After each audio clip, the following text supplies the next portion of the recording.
We have a story now of a 7-year-old boy who's been suspended for brandishing a weapon at school. His name is Josh Welsh. He was eating a Pop-Tart when the unthinkable happened. Watch. It was already a rectangle. I just kept on biting it, tore off the top of it, and it kind of looked like a gun, but it wasn't. All I was trying to do was turn it into a mountain, but it didn't look like a mountain, really. And it turned out to be a gun, kind of. I was just eating this Pop-Tart, and now it looks just like a gun. Can you imagine the pastry-induced panic caused by this reckless behavior? How will his classmates ever go on with life knowing that they were this close to being slaughtered by a strawberry assault Pop-Tart? Actually, this is just a regular handgun.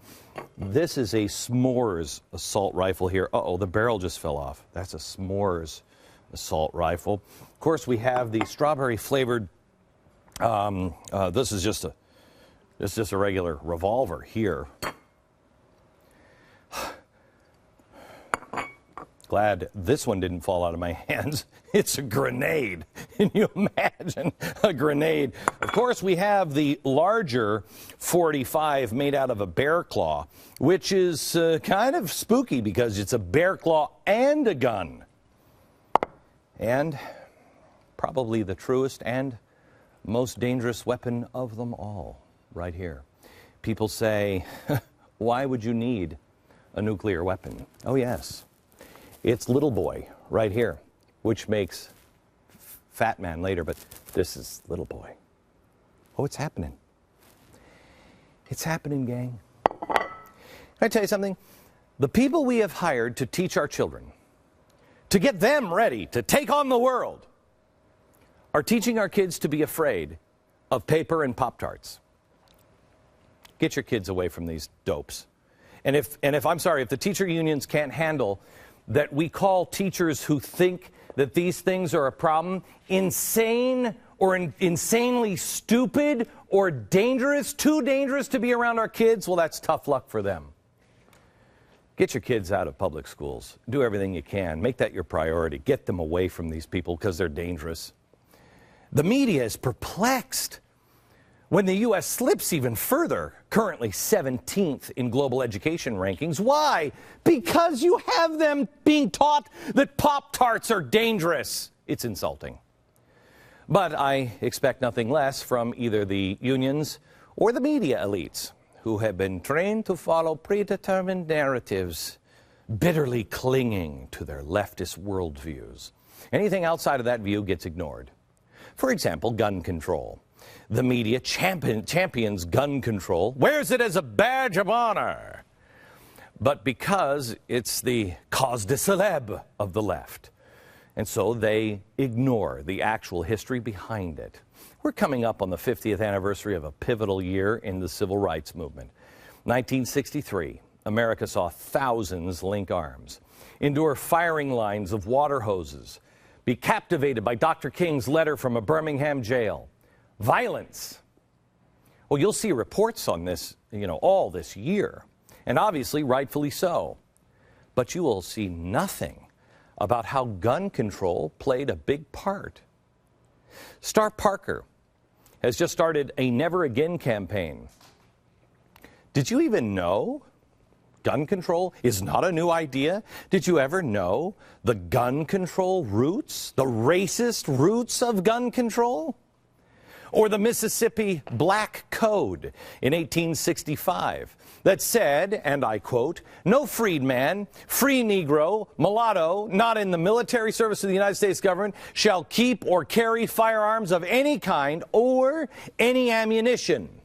African Americans had their gun rights taken away so they would not be able to rise up.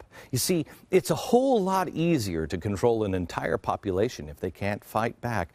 Let me repeat that. It's a whole lot easier to control an entire population if they can't fight back. We learned that during slavery. What else were they doing during slavery? What? There's something about schools. That's it. Isn't it interesting that our school systems are failing us so much that none of our kids can read when they get out of school? And at the same time, they're taking away our guns. Hey, those are the two things that were done to keep men slaves. Against the law to teach somebody to read, and against the law to have a gun. And the end result is slavery. Okay, you probably didn't know that about the Black Code, but you probably also didn't know that the NRA, its beginnings, had a lot to do with the Reconstruction period. You'd think that Americans, and especially African Americans, given what the country has put them through, would be a little skeptical of an overreaching government. The NRA just put out a new video to combat some of this nonsense. I don't know if you've seen it. Watch. No one wants to fight for the protection. They want the government to do it. The same government who at one point hosed us down with water, attacked us with dogs, and wouldn't allow us to eat at their restaurants, and told us we couldn't own guns when bumbling fools with sheets on their heads were riding around burning crosses on our lawns and murdering us. This isn't a black or white, Democrat or Republican issue. This is common sense. This is self-preservation. It's about natural rights. I don't want a Glock when they have an AK. I want an AK. I wish I had less bullets. Said no one ever who's been in a gunfight. Guy telling me to get rid of my guns when I need them the most isn't my friend, isn't looking out for my best interest, and doesn't speak for me or the community that I'm part of. Somebody's trying to get rid of my guns when I need them the most. But who needs them the most? I mean, in the black community, because they're perfectly safe. In the black community, in the inner cities, everybody's completely safe. There's no problems. Nobody needs a gun in the inner city. There's nothing going on there. It's peaceful and sunshine and lollipops 24 hours a day.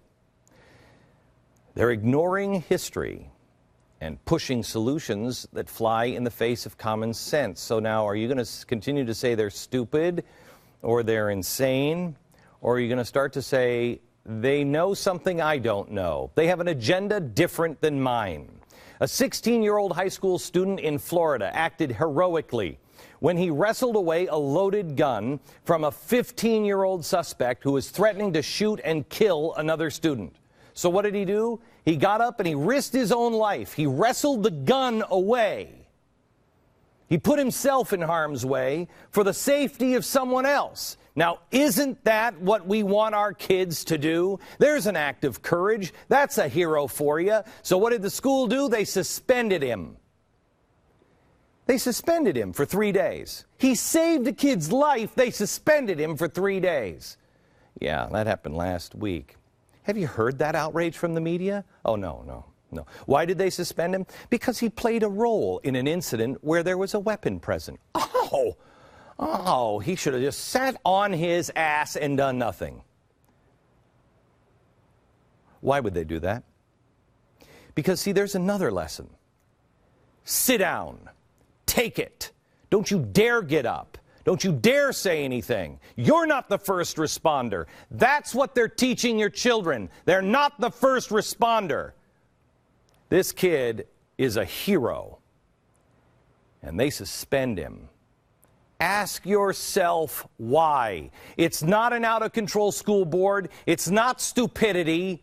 It's not rules or rules. He's a hero. Why? Teaching your kids to sit down and take it. Do nothing when someone else is in need. Man, as I'm saying this to you, I remember telling you this would come. I remember distinctly telling you this would come, and here it is.